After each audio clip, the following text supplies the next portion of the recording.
कभी भी किसी एग्जिस्टिंग प्रॉब्लम को रीस्टडी करते हैं, उस सॉल्यूशन निकालने की कोशिश करते हैं, तो ये जो प्रोसेस है इसको हम क्या कह रहे हैं, हम रिसर्च कर रहे हैं, है ना। मतलब कोई समस्या हमने ढूंढी और फिर उस समस्या का हम समस्या को पहले पढ़ रहे हैं, पढ़ने के बाद उस समस्या का हम समाधान दे रहे हैं। यानी पहले से एग्जिस्टेड प्रॉब्लम है उस या पहले से पढ़ी हुई समस्या का समाधान है, पहले से है, कोई चीज़ हम नया नहीं कर रहे हैं, पर हम उस पर नए तरीके से काम कर रहे हैं, तो वो क्या कहलाता है, वो रिसर्च या अनुसंधान, ऐसा ही तो हम कहते हैं। वो एक यूनिवर्सल काम करता है कि हम लार्ज स्केल पे डाटा लेते हैं और फिर काम करते हैं।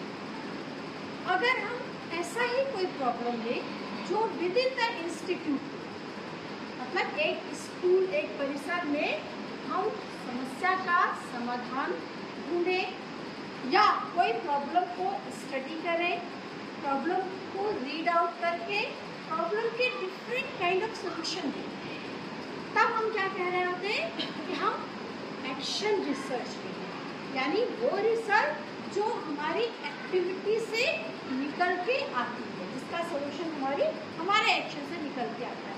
ये एकदम लिमिटेड एरिया में होता है।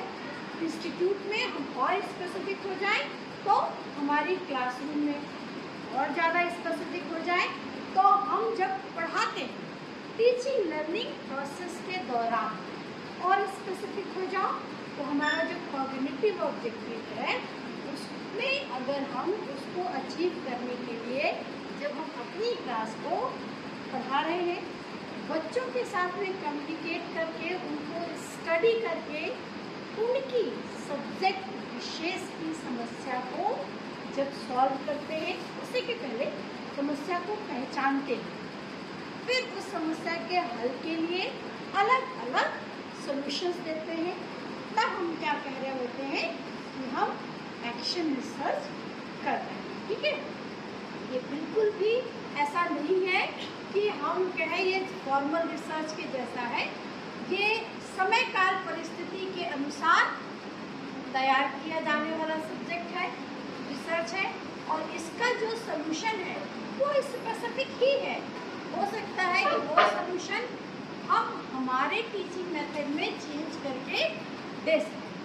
ये भी हो सकता है कि वो सॉल्यूशन सिर्फ हमारे ही द्वारा अमेंडमेंट करने से बच्चे में हल आ जाए। ऐसा बिल्कुल नहीं होगा कि हम उसको